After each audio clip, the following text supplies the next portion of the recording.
به نام خالق مزه ها، کله گنجشکی یه غذای ساده و خیلی خوشمزه و اصیل ایرانی.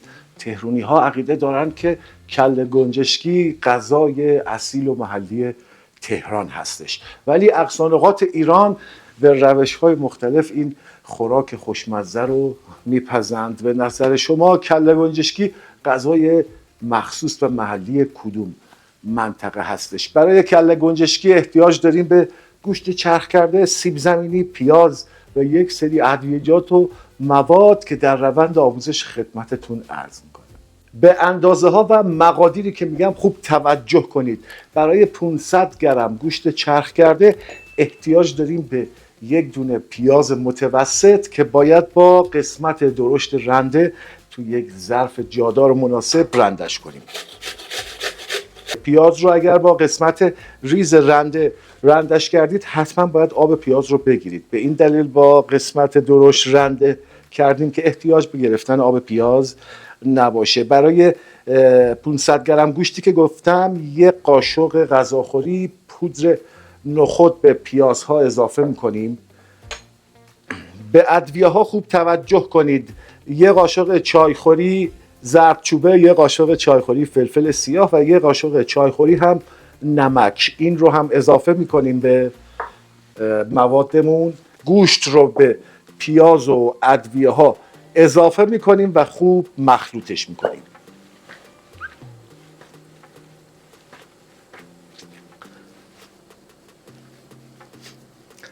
گوشت رو همراه مواد خوب ورز بدید به این شکل که من دارم ورز میدم، به صورت اینجوری مشت ورزش بدید، مشت بزنید بهش. به این صورت اگه ورز بدید چربی گوشت جدا میشه از گوشت.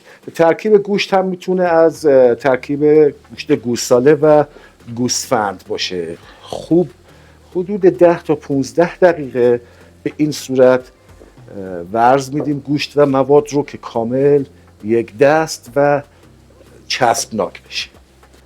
بعد از اینکه گوشت رو خوب ورز دادید و کاملا چسبناک و یک دست شد، یه ظرف آب بذارید کنار دستاتون رو خیس کنید و گوشت ها رو به اندازه یک کمی از گردو کوچیکتر به صورت قلقلی در بیارید و توی ظرف جدا بذارید کنار. آشپزی گهگداری یه زحمتایی داره که برای بعضیا خیلی سخته و برای بعضیا و حداقل برای من این قسمت از آشپزی لذت بخش هستش و لذت میبرم، آرامش میده به من. شما هم لذت ببرید از تمام مراحل آشپزی. سایز قلقلی ها میتونه ریزتر یا درشتر از این باشه، دیگه سلیقه‌ای هست. به هر صورتی که میپسندید و به هر اندازه که دوست دارید قلقلیش کنید، ولی کمی درشتر گوشت رو قلقلی کنید که در روند پخت کمی کوچیک میشه، مخصوصا اگر که گوشت چرخ کرده‌تون چربیش زیاده، موقع پخت بیشتر کوچیک میشه. یه 10 دقیقه یک روبی این رو بذارید توی یخچال استراحت کنه. بعد از اینکه گوشت‌های قلقلی استراحت لازم رو بهش دادیم، یه تابه بذارید روی اجاق، شعله رو روشن کنید، بذارید تابه گرم شه، بعد روغن رو اضافه کنید. از هر روغنی که دوست دارید میتونید اضافه کنید، ولی خب من توصیه میکنم از روغن پخت و پز، روغن مایع پخت و پز استفاده کنید. منتظر میمونیم تا روغن داغ شه. روغن که داغ شد، دونه دونه آهسته قلقلی ها رو اضافه میکنیم. اجازه میدیم تا گوشت ها یه طرفش خوب سرخ شه و بعد میچرخونیمش. یک طرف قلقلی ها که سرخ شد با یه ابزار مناسب بچرخونید تا همه جای گوشت و قلقلی هامون خوب سرخ شه. بعد از اینکه قلقلی ها خودش رو گرفت و همه جا و همه طرفش سرخ شد، از روغن خارجشون میکنیم. بعد از اینکه قلقلی ها رو سرخ کردیم، یه دونه پیاز متوسط دیگر رو باید به صورت نگینی خیلی ریز خردش کنید یا با قسمت درشت رنده رندش میکنیم. توی همون تابه‌ای که گوشت‌های قلقلی رو سرخ کردیم این پیازهای خرد شده رو هم باید بریزیم توی همین تابه. پیازها رو باید اونقدر تفت بدیم تا سبک بشه و به رنگ طلایی در بیاد. در این فاصله که پیازها داره سرخ میشه 2 تا گوجه رسیده رو با قسمت درشت رنده میکنیم، یا اگر مخلوط کن دم دست دارید بندازید توی مخلوط کن و خوب پورش کنید. ما رندش میکنیم. بعد از اینکه گوجه ها رو رنده کردیم یه دونه سیب زمینی بزرگ رو هم به صورت حب قندی باید خردش کنیم. سیب زمینی هم خرد شد، پیازها طلایی شده و گوجه رنده شده یا پوره گوجه رو باید اضافه کنیم. گوجه رو همراه پیازها خوب تفت میدیم تا کامل آبش خشک بشه. بعد از اینکه آب گوجه خوب خشک شد و به روغن افتاد 2 قاشق رب گوجه فرنگی هم اضافه میکنیم و همراه این روغن و گوجه باید خوب تفتش بدیم. ولی عجب گوجه بیخیر و برکتی، نه رنگی داشت نه لعابی داشتش. من موقع خرید از این گوجه های خارجی خوشگل انتخاب کردم و از گوجه های ایرانی غافل شدم.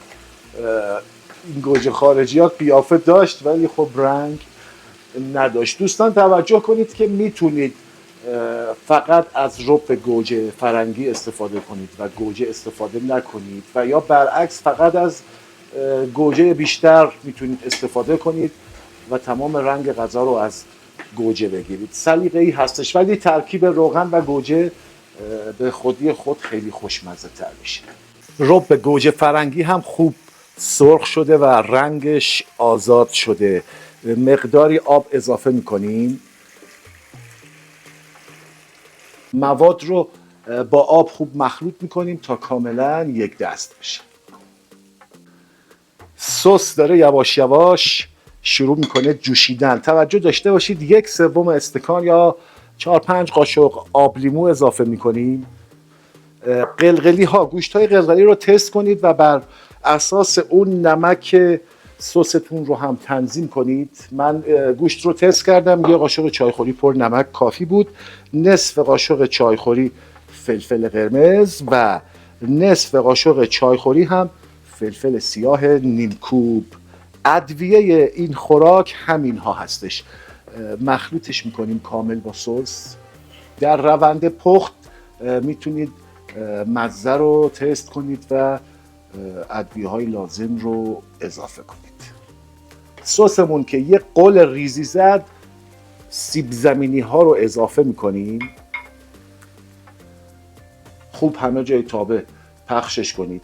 1 دقیقه بعد از اینکه سیب زمینی رو اضافه کردید گوشت های قلقلی سرخ شده رو هم اضافه میکنیم. گوشت رو هم همه جای سس و تابه و قابلمه و ظرف پهنش میکنیم. منتظر میمونیم تا کاملا شروع کنه به جوشیدن. همه جای ظرف باید شروع کنه به جوشیدن. بعد از اینکه سس همراه مواد شروع کرد به جوشیدن سر ظرف رو میذاریم و 45 دقیقه باید بهش زمان بدیم تا کامل جا بیفته، سیب زمینی و گوشت هم کامل بپزه. در روند پخت توی این 45 دقیقه باید سر بزنیم، کمی جابجا کنیم مواد رو تا این میپزه. بریم برای نکات تکمیلی. توی این خوراک خوشمزه به جای گوشت قرمز میتونید از گوشت مرغ و بوقلمون هم استفاده کنید. به همین صورت مواد رو با هم مخلوط کنید، با همون ادویه و پیاز قلقلی کنید و استفاده کنید. از ادویه‌های مورد پسند ذائقه‌تون میتونید استفاده کنید. در بعضی از نقاط کشور عزیزمون ایران کمی گلپر هم به این خوراک خوشمزه اضافه میکنن که طعمش رو دگرگون میکنه. حدود 45 دقیقه پختش این غذای خوشمزه و حسابی جا افتاده. توی این 45 دقیقه بهش سر زدیم 2-3 بار، خوب همش زدیم، ادویه‌اش رو هم تنظیم کردیم. جاتون سبز، چه عطری داره. رنگ آب رو هم که دارید میبینید به این شکل که در اومد خوراک خوشمزه ما آماده است. میتونید با آب بیشتری این خوراک رو بپزید، یعنی آب رقیق‌تر و مقدار آب بیشتر باشه دیگه، اون ذائقه خودتون هستش. به به. بریم کله گنجشکی، غذای اصیل ایرانی. خدمتتون عرض کردم میتونید رقیق‌تر بردارید آبش زیاد باشه، یا میتونید بذارید اینجوری مثل این کله گنجشکی من خوب لعابدار باشه. تقدیم به نگاه زیباتون. کله گنجشکی رو هم میشه همراه نون به صورت خوراک خورد و هم همراه برنج که دیگه حسابی میچسبه، مخصوصا اگه برنجمون یه تهدیگی حسابی هم داشته باشه، تهدیگ سیب زمینی یا به همون تهدیگ خود برنج خشک شده باشه، اینو بریزی روی تهدیگی، نم بکشه و بزنی بر بدن. کنار کله گنجشکی دهن من آب افتاده دوستان، ببخشید. پیاز و سبزی خوردن و تربچه و پیاز هم که دیگه حسابی میچسبه. به نام خالق مزه ها، جاتون سبز.